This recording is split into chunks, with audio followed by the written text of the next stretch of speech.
A fines del siglo XVIII, toda Europa se admira frente a una nueva y maravillosa invención, la máquina de vapor. Partiendo de Inglaterra, ella transforma simples manufacturas en modernas explotaciones industriales. Mientras los ingenieros construyen máquinas cada vez más potentes, la ciencia queda a la saga. No se sabe exactamente cómo funciona la máquina de vapor ni qué es en verdad el calor. Recién a mediados del siglo XIX, estas preguntas encuentran una respuesta que sigue vigente hasta la actualidad. James Prescott Joule y William Thomson tienen una participación decisiva en ello.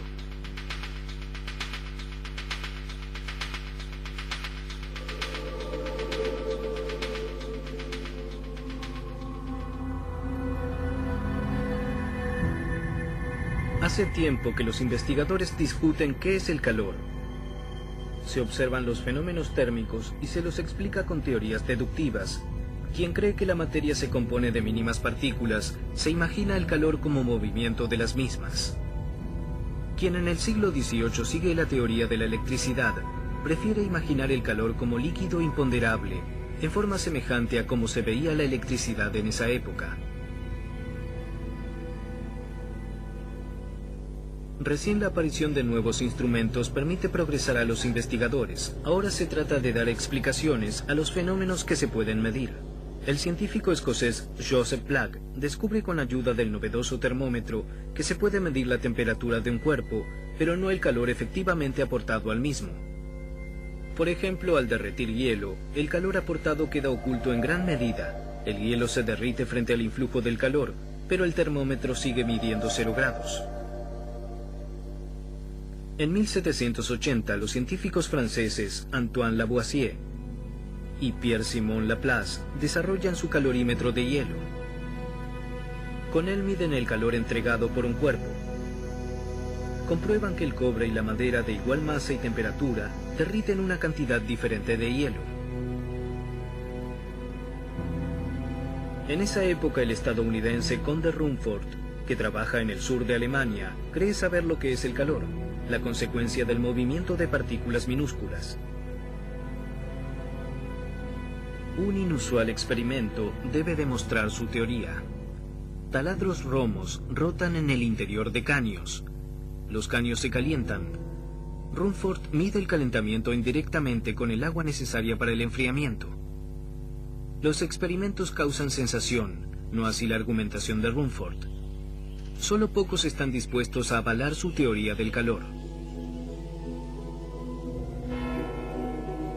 El 24 de diciembre del año 1818 nace en Salford, cerca de la ciudad inglesa de Manchester, James Prescott Joule, hijo de un próspero fabricante de cerveza. Joule recibe una excelente educación privada.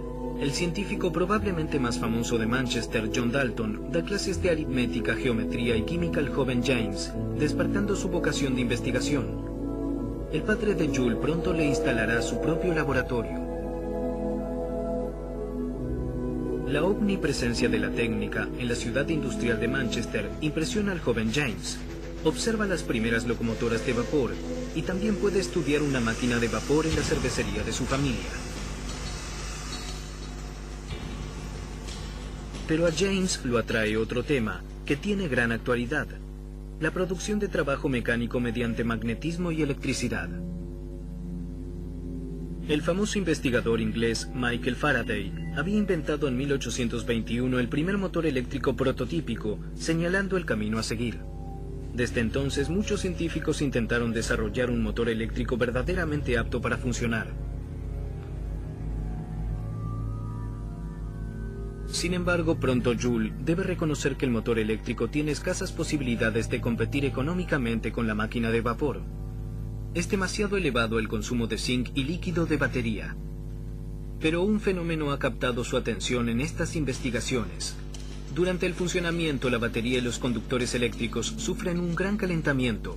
¿Acaso es esa la causa del escaso rendimiento de su motor eléctrico?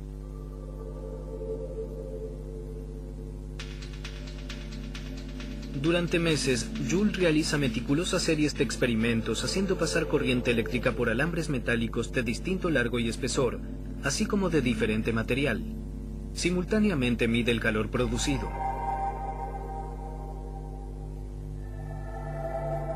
En 1841, sus investigaciones conducen a la ley que lleva su nombre.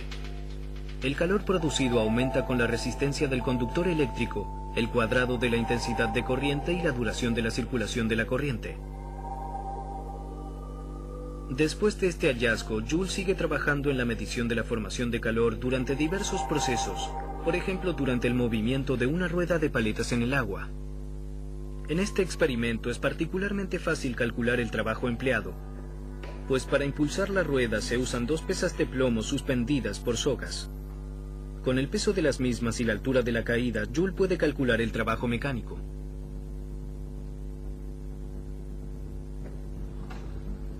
Las pesas de plomo descendentes ponen en movimiento la rueda de paletas.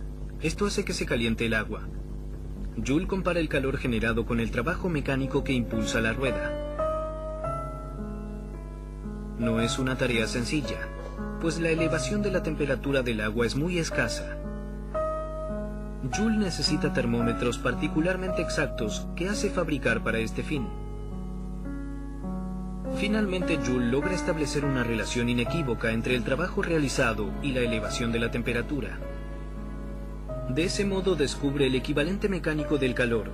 Una determinada cantidad de trabajo mecánico produce una determinada cantidad de calor. Un descubrimiento significativo. En honor al mismo, en 1976 se cambia el nombre de la unidad de energía por el de Joule.